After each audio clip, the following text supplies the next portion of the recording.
SA1 exam ಅಲ್ಲಿ topper ಆಗ್ಬೇಕಾ? Topper ಆಗ್ಬೇಕಂತಂದ್ರೆ ಯಾವ ರೀತಿ ಸ್ಟಡಿ ಮಾಡಬೇಕು, ಬೇರೆ ಬೇರೆ ಸಬ್ಜೆಕ್ಟ್ ಇದೆ, ಯಾವ ಸಬ್ಜೆಕ್ಟ್ ಅನ್ನ ಯಾವ ರೀತಿ ಓದಬೇಕು, ಯಾವ ರೀತಿ ನಾವು ಸ್ಟಡಿ ಮಾಡಿದ್ರೆ ಟಾಪರ್ ಆಗ್ಬೋದು ಅಂತ ನಿಮ್ಗೂ ಕೂಡ ಡೌಟ್ ಇರುತ್ತೆ. ಸೊ ಅದಕ್ಕೋಗಿ ನಾನು ಇವತ್ತು ಏನ್ ಮಾಡ್ತೀನಪ್ಪ ಅಂದ್ರೆ ನಿಮ್ಮ SA1 ಎಕ್ಸಾಮ್ ಅಲ್ಲಿ ಮಿಡ್ ಟರ್ಮ್ ಎಕ್ಸಾಮ್ ಅಲ್ಲಿ ಟಾಪರ್ ಆಗ್ಲಿಕ್ಕೆ ಬೇಕಾದಂತ ಮೈನ್ ಆಗಿ 5 ಟಿಪ್ಸ್ ಅನ್ನ ಕೊಡ್ತೀನಿ. ಇದು ಎಲ್ಲಾ ಸಬ್ಜೆಕ್ಟ್ ಗಳಿಗೂ ಏನು ಇನ್ಕ್ಲೂಡ್ ಆಗಂಗೆ ಕೊಡ್ತಾ ಹೋಗ್ತೀನಿ. ಸೊ ಇದನ್ನೇನಾದ್ರೂ ನೀವು ಫಾಲೋ ಮಾಡಿದ್ರೆ ಡೆಫಿನೆಟ್ ಟಾಪರ್ ಆಗೇ ಆಗ್ತೀರಾ. ಓಕೆನಾ? ಸೊ ಹಾಗಾದ್ರೆ ನಿಮ್ಮ ಒಂದು ಪರ್ಸೆಂಟೇಜ್ ಗೋಲ್ ಎಷ್ಟಿದೆ, ಮಿಡ್ ಟರ್ಮ್ ಅಲ್ಲಿ ಎಷ್ಟು ಪರ್ಸೆಂಟೇಜ್ ಸ್ಕೋರ್ ಮಾಡ್ಬೇಕಂತ ಇದ್ದೀರಾ, ಮತ್ತೆ ನಿಮಗೆ ಮಿಡ್ ಟರ್ಮ್ಗೆ ಯಾವ ರೀತಿ ವಿಡಿಯೋ ಬೇಕು, ಏನ್ ಬೇಕು, ಎಲ್ಲ ಸಬ್ಜೆಕ್ಟ್ ರಿಲೇಟೆಡ್ ಯಾವ ರೀತಿ ವಿಡಿಯೋ ಬೇಕು, ಮೈಂಡ್ ಮ್ಯಾಪ್ ಬೇಕೋ, ನೋಟ್ಸ್ ಬೇಕೋ, ಏನ್ ಬೇಕು ಎಲ್ಲ ಕೂಡ, ಇಂಪಾರ್ಟೆಂಟ್ ಕ್ವಶನ್ಸ್ ಬೇಕೋ ಎಲ್ಲ ಕೂಡ ನಿಮ್ಗೆ ಏನ್ ಬೇಕು ಅದನ್ನ ಕಮೆಂಟ್ ಸೆಕ್ಷನ್ ಅಲ್ಲಿ ತಿಳಿಸ್ತಾ ಹೋಗಿ. ಓಕೆ, ಬೇಗ ಬೇಗ ತಿಳಿಸ್ತಾ ಹೋಗಿ. ಮತ್ತೆ ನೀವು ಎಷ್ಟು ಪರ್ಸೆಂಟೇಜ್ ಸ್ಕೋರ್ ಮಾಡ್ಬೇಕಂತ ಇದ್ದೀರಾ ಅನ್ನೋದು ಕೂಡ ಕಮೆಂಟ್ ಸೆಕ್ಷನ್ ಅಲ್ಲಿ ತಿಳಿಸ್ತಾ ಹೋಗ್ಬೇಕು. ಓಕೆ, ಸೊ ನೋಡ್ತಾ ಹೋಗೋಣ ಯಾವ್ದಪ್ಪ 5 ಟಾಪಿಕ್ಸ್ ಅಂತ ನಾವೀಗ ನೋಡ್ತಾ ಹೋಗೋಣ. ಓಕೆ, ಸೊ ನೆನ್ಪಿಟ್ಕೊಳ್ಳಿ, ಇದು ಎಲ್ಲಾ ಸಬ್ಜೆಕ್ಟ್ ಗಳಿಗೂ ಸೇರಿಸಿ ನಾನು ಹೇಳ್ತಾ ಇರೋದು. ಡೆಫಿನೆಟ್ ಆಗಿ ಇದನ್ನ ಫಾಲೋ ಮಾಡಬೇಕು, ಸುಮ್ಮನೆ ಕೇಳೋದಲ್ಲ, ಫಾಲೋ ಮಾಡಬೇಕು. ಓಕೆನಾ? ಸೊ ಮತ್ತೆ ನಿಮಗೆ ಏನು SA1 ಎಕ್ಸಾಮ್ಗೆ ಬೇಕಾದಂತ ಏನು ಆ ಒಂದು ಇಂಪಾರ್ಟೆಂಟ್ ಕ್ವಶನ್ಸ್, ಕ್ಲಾಸ್ ನೋಟ್ಸ್, ಆ ಮೈಂಡ್ ಮ್ಯಾಪ್ ಏನು ಬೇಕಾಗಿರ್ತಲ್ವಾ, ಅದೆಲ್ಲ ನಿಮಗೆ ನಮ್ಮ ವಾಟ್ಸ್ಆಪ್ ಚಾನಲ್ ಅಲ್ಲಿ ಸಿಗುತ್ತೆ. PW Kannada 9th and SLC ಅಂತ ವಾಟ್ಸ್ಆಪ್ ಚಾನಲ್ ಇದೆ, ಅಲ್ಲಿಗೆ ನೀವು ಜಾಯಿನ್ ಆದ್ರೆ ಅಲ್ಲಿ ನಿಮಗೆ ಎಲ್ಲ ಸಿಗ್ತಾ ಹೋಗುತ್ತೆ. ಓಕೆ, ಸೊ ನೋಡ್ತಾ ಹೋಗೋಣ ಏನೇನು ಟಾಪರ್ ಟಿಪ್ಸ್ ಅಪ್ ಅಂತಂದ್ರೆ ಫಸ್ಟ್ ಒನ್ ನೋಡಿ, ನಿಮಗೆ ಸಿಲೆಬಸ್ ಅಂಡರ್ಸ್ಟ್ಯಾಂಡ್ ಆಗಿರಬೇಕು ಫಸ್ಟ್ ಥಿಂಗ್. ಓಕೆನಾ?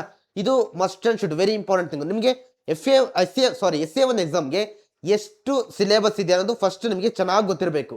ಓಕೆನಾ? ಯಾಕಂದ್ರೆ ನಿಮಗೆ ಆಲ್ಮೋಸ್ಟ್ ಈಗ ಪಾರ್ಟ್ 1 ಪಾರ್ಟ್ 2 ಅಂತ ಬಂದಾಗ ನಿಮಗೆ ಜಸ್ಟ್ ಏನಾಗಿರುತ್ತೆ ಗೊತ್ತಾ, ಪಾರ್ಟ್ 1 ಅಷ್ಟೇ ಇರುತ್ತೆ. ಕ್ಲಿಯರಾ? ಸೊ ಅದ್ರ ಮೇಲೆ ಮಾತ್ರ ಫೋಕಸ್ ಮಾಡಿ, ಎಷ್ಟು ಸಿಲೆಬಸ್ ಇದೆಯೋ ಅಷ್ಟು ಮಾತ್ರ ಫಸ್ಟ್ ಫೋಕಸ್ ಮಾಡಿ. ಓಕೆ, ಸೊ ಫಸ್ಟ್ ನೀವು ಸಿಲೆಬಸ್ ಅಂಡರ್ಸ್ಟ್ಯಾಂಡ್ ಮಾಡ್ಕೊಳ್ಳಿ. Okay, so immediately after syllabus ಆದ್ಮೇಲೆ ಅಂಡರ್ಸ್ಟ್ಯಾಂಡ್ ಟಾಪಿಕ್ಸ್ ಕಂಪ್ಲೀಟ್ಲಿ ಅಂತ ಕೊಟ್ಟಿದ್ದೀನಿ. ಅಂತಂದ್ರೆ ಎಲ್ಲಾ ಸಬ್ಜೆಕ್ಟ್ ಗಳು ಕೂಡ, ಆಲ್ ದ ಸಬ್ಜೆಕ್ಟ್ಸ್ ಅಲ್ಲೂ ಕೂಡ ಪ್ರತಿ ಚಾಪ್ಟರ್ ಇಂಡಿವಿಜುವಲ್ ಆಗಿ ಪ್ರತಿ ಚಾಪ್ಟರ್ ಕೂಡ ಚೆನ್ನಾಗಿ ಅಂಡರ್ಸ್ಟ್ಯಾಂಡ್ ಮಾಡ್ಕೋಬೇಕು. ಓಕೆ, ನಾನಿಲ್ಲಿ ಬೈ ಹಾರ್ಟ್ ಅಂತ ಕೊಟ್ಟಿಲ್ಲ, ಅಂಡರ್ಸ್ಟ್ಯಾಂಡ್ ಅಂತ ಕೊಟ್ಟಿನಿ. ಅಂಡರ್ಸ್ಟ್ಯಾಂಡ್ ಮಾಡ್ಕೊಂಡ್ರೆ ಜಾಸ್ತಿ ಟೈಮ್ ಉಳಿಯೋದು. Okay, clear? ಅಂಡರ್ಸ್ಟ್ಯಾಂಡ್ ಮಾಡ್ಕೋಬೇಕು. This is very very important. Okay, so ನೀವು ನಮ್ಮ ಕ್ಲಾಸಸ್ ಅನ್ನು ಕೂಡ ಕೇಳ್ಬೋದು.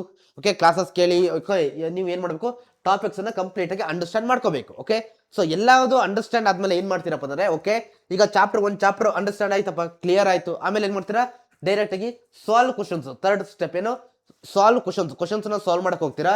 ಎಲ್ಲಿಂದ ಕ್ವಶನ್ಸ್ ನ ಸಾಲ್ವ್ ಮಾಡ್ತೀರಾ, ಫಸ್ಟ್ ಟೆಕ್ಸ್ಟ್ ಬುಕ್ ಅಲ್ಲಿ ಇರ್ತಕ್ಕಂಥ ಕ್ವಶನ್ಸ್ ಗಳು ನಿಮಗೆ ಕೊಟ್ಟಿರ್ತಾರಲ್ವಾ, ಸೊ ಎವ್ರಿ ಚಾಪ್ಟರ್ ಆದ್ಮೇಲೆ ಆ ಕ್ವಶನ್ಸ್ ನ ಸಾಲ್ವ್ ಮಾಡಬೇಕು. ಆಮೇಲೆ LBA questions very very important, ಹೊಸದಾಗಿ ರಿಲೀಸ್ ಮಾಡಿದ್ದಾರೆ ಈ ವರ್ಷ. ಈ ಕ್ವಶನ್ಸ್ ಗಳಂತೂ ಮಸ್ಟ್ ಅಂಡ್ ಶುಡ್ ನೀವು ಸಾಲ್ವ್ ಮಾಡಲೇಬೇಕು. ಇದೇ LBA ಕ್ವಶನ್ಸ್ ಅಲ್ಲಿ ಪ್ರೀವಿಯಸ್ ಇಯರ್ ಕ್ವಶನ್ ಪೇಪರ್ಸ್ ಕೂಡ ಇದೆ. ನೀವು ಆ ಕ್ವಶನ್ಸ್ ಮುಂದೆ ನೋಡಬಹುದು, ಅಲ್ಲಿ ಇಯರ್ ಹಾಕಿರ್ತಾರೆ, ಯಾವ ವರ್ಷ ಯಾವ ಕ್ವಶನ್ಸ್ ಕೇಳಿದಾರಂತ. ಓಕೆ, ಕ್ಲಿಯರಾ? ಸೊ ಹಾಗಾಗಿ ಈ ಎರಡೂ ಕ್ವಶನ್ಸ್ ಗಳು, ಟೆಕ್ಸ್ಟ್ ಬುಕ್ ಮತ್ತೆ LBA ಕ್ವಶನ್ಸ್ ಗಳು ವೆರಿ ವೆರಿ ಇಂಪಾರ್ಟೆಂಟ್. ಕ್ಲಿಯರಾ? ಸೊ ಆಲ್ಮೋಸ್ಟ್ ನಿಮಗೆ ಕ್ವಶನ್ಸ್ ಇಲ್ಲಿಂದಲೇ ಬರೋದು. ಓಕೆನಾ? ಈ ಎರಡರಿಂದಲೇ ನಿಮಗೆ ಬರ್ತಾ ಹೋಗುದು. ಕ್ಲಿಯರ್? ಈ ಕ್ವಶನ್ಸ್ ಗಳನ್ನ ಸಾಲ್ವ್ ಮಾಡ್ತೀರಾ. ಓಕೆ, ಎಲ್ಲ ಸಬ್ಜೆಕ್ಟ್ ಅಲ್ಲೂ. Okay, not only social science, ನಾನು ಹೇಳ್ತಾ ಇರೋದು ಯಾವುದರಲ್ಲಿ, ಎಲ್ಲ ಸಬ್ಜೆಕ್ಟ್ಸ್ ಗಳಲ್ಲೂ ಕೂಡ ಸೇರಿಸ್ಕೊಂಡು ನಾನು ಹೇಳ್ತಾ ಇರೋದು. ಕ್ಲಿಯರ್? ಸೊ ಹಾಗೆ ಮುಂದೆ ಬಂದ್ರೆ, ಸೊ ನಿಮಗೆ ಏನಾಗುತ್ತೆ, 4th ಪಾಯಿಂಟ್ ಏನ್ ಕೊಟ್ಟಿದ್ದೀನಿ ಅಂತಂದ್ರೆ ನೋಡಿ, give more time to difficult subject. ಅಂತಂದ್ರೆ ನಿಮಗೆ ಕೆಲವೊಬ್ಬರಿಗೆ ಕೆಲವೊಂದು ಸಬ್ಜೆಕ್ಟ್ಗಳು ಏನು ಡಿಫಿಕಲ್ಟ್ ಆಗಿರುತ್ತೆ. ಕ್ಲಿಯರಾ?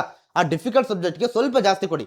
ಕೆಲವೊಬ್ಬರಿಗೆ ಮ್ಯಾಥ್ಸ್ ಟಫ್ ಇರುತ್ತೆ, ಕೆಲವೊಬ್ಬರಿಗೆ ಸೈನ್ಸ್, ಕೆಲವೊಬ್ಬರಿಗೆ ಸೋಷಿಯಲ್ ಸೈನ್ಸ್, ಯಾವ್ದಾದ್ರೂ ಆಗಿರ್ಬೋದು ಅದು. ಓಕೆನಾ? ಸೊ ಯಾವ್ದು ಟಫ್ ಇರುತ್ತೆ ಅದಕ್ಕೆ ಜಾಸ್ತಿ ಟೈಮ್ ಕೊಡಿ. ನೋಡಿ, ಮ್ಯಾಥ್ಸ್ ಅಂತ ಬಂದಾಗ ಫಾರ್ಮುಲಾಸ್ ಕಲೀರಿ, ಡಿರಾವಿಷನ್ಸ್ ಮತ್ತೆ ಏನೇನು ಬರುತ್ತೋ ಅದೆಲ್ಲ ಕೂಡ ಚೆನ್ನಾಗಿ ಕಲೀರಿ, ನಿಮಗೆ ಮ್ಯಾಮ್ ಅಂತ ಹೇಳ್ಕೊಟ್ಟಿರ್ತಾರೆ. ಓಕೆನಾ? ಸೈನ್ಸ್ ಅಂತ ಬಂದಾಗ ಡಯಾಗ್ರಾಮ್ಸ್ ಮಿಸ್ ಮಾಡಬೇಡಿ. ಓಕೆ, ಅಲ್ಲೂ ಕೂಡ ಏನಾದ್ರು ಡೆಫಿನೇಷನ್ಸ್ ಬಂದ್ರೆ ಅದನ್ನು ಕೂಡ ಚೆನ್ನಾಗಿ ತಿಳ್ಕೊಬೇಡಿ. ಓಕೆ, ಸೋಷಿಯಲ್ ಸೈನ್ಸ್ ಅಂತ ಬಂದಾಗ definitions, causes, effects, controlling measures, wars, years, dates ಎಲ್ಲ ಕೂಡ ವೆರಿ ವೆರಿ ಇಂಪಾರ್ಟೆಂಟ್. ಓಕೆ, ಕ್ಲಿಯರಾ? ಸೊ ಇದನ್ನ ಜಾಸ್ತಿ ಟೈಮ್ ಅನ್ನ ಕೊಡ್ತಾ ಹೋಗಿ, ಇದನ್ನ ಯಾವ ಕಾರಣಕ್ಕೂ ಮಿಸ್ ಮಾಡಬೇಡಿ. ಓಕೆ, ಈಸಿ ಇರೋ ಸಬ್ಜೆಕ್ಟ್ ನ ಜಾಸ್ತಿ ಓದೋದು ಅಥವಾ ಡಿಫಿಕಲ್ಟ್ ಇರೋದನ್ನ ಆಮೇಲೆ ಓದ್ತೀನಿ ಅಂತ ಬಿಡೋದು ಮಾಡಬೇಡಿ. Okay, and the last point ಏನಪ್ಪಾ ಅಂದ್ರೆ, ಪ್ರಾಕ್ಟೀಸ್ ಗುಡ್ ಆನ್ಸರ್ ರೈಟಿಂಗ್. ಇದು very very important thing. Ultimate ಆಗಿ ನೀವೇನು ಓದಿದ್ದೀರಾ ಅನ್ನೋದಕ್ಕಿಂತ ಆನ್ಸರ್ ಪೇಪರ್ ಅಲ್ಲಿ ಯಾವ ರೀತಿ ಬರ್ದಿದ್ದೀರಾ ಅನ್ನೋದೇ ವೆರಿ ಇಂಪಾರ್ಟೆಂಟ್ ಆಗೋದು. ಓಕೆನಾ?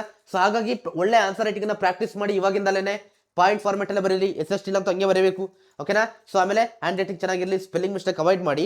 ಸೊ ನಿಮಗೆ ಎಷ್ಟು ಪಾಯಿಂಟ್ಸ್ ಬರಬೇಕಂತಂದ್ರೆ ನೋಡಿ, 2 ಮಾರ್ಕ್ಸ್ ಕ್ವಶನ್ಸ್ ಆದ್ರೆ 4 ಪಾಯಿಂಟ್ಸ್, 3 ಮಾರ್ಕ್ಸ್ ಆದ್ರೆ 6 ಪಾಯಿಂಟ್, 4 ಮಾರ್ಕ್ಸ್ ಆದ್ರೆ 8 ಪಾಯಿಂಟ್ಸ್, ಮಿನಿಮಮ್ ಇಷ್ಟು ಬರೀಲೇಬೇಕು ಪಾಯಿಂಟ್ಸ್. ಕ್ಲಿಯರಾ? ಸೊ ಎಲ್ಲ ಕೂಡ ಕ್ಲಿಯರ್ ಆಯ್ತಲ್ವಾ? ಸೊ ಇದಾದ ಮೇಲೆ ನೆಕ್ಸ್ಟ್ ಇನ್ನೊಂದು ಆಡ್ ಮಾಡ್ಕೊಳ್ಳಿ. 6th ಒನ್ ಏನ್ ಬರುತ್ತಪ್ಪ ಅಂದ್ರೆ, ಪ್ರಾಪರ್ ರಿವಿಷನ್ ಅಂತ ಬರುತ್ತೆ. ಕ್ಲಿಯರಾ? ಪ್ರಾಪರ್ ಆಗಿ ಅವಾಗವಾಗ ರಿವಿಷನ್ಸ್ ನ ಮಾಡಬೇಕು. ಕ್ಲಿಯರ್? ಓಕೆ, ಸೊ ನೀವು ಇಷ್ಟು ಸ್ಟೆಪ್ಸ್ ನ ಫಾಲೋ ಮಾಡಿದ್ರೆ ಏನಾಗುತ್ತೆ, ಡೆಫಿನೆಟ್ಲಿ ಟಾಪರ್ ಆಗಿ ಆಗ್ತೀರಾ. ನಾನು ಒಂದ್ಸಲ ಏನ್ ಹೇಳ್ತಾ ಇದೀನಿ, ಫಾಲೋ ಮಾಡಬೇಕು, ಸುಮ್ಮನೆ ಕೇಳಿ ಸುಮ್ಮನೆ ಆಗೋದಲ್ಲ. ಓಕೆ, ಕ್ಲಿಯರಾ? ಓಕೆ, ಸೊ ಮತ್ತೆ ಕಮೆಂಟ್ ಹಾಕೋದನ್ನ ಕೂಡ ಮಿಸ್ ಮಾಡಬೇಡಿ, ಯಾವ ರೀತಿ ವಿಡಿಯೋ ಬೇಕು ಅಂತ ನಿಮ್ಮ ಒಂದು SA1 ಎಕ್ಸಾಮ್ಸ್ಗೆ. Thank you student.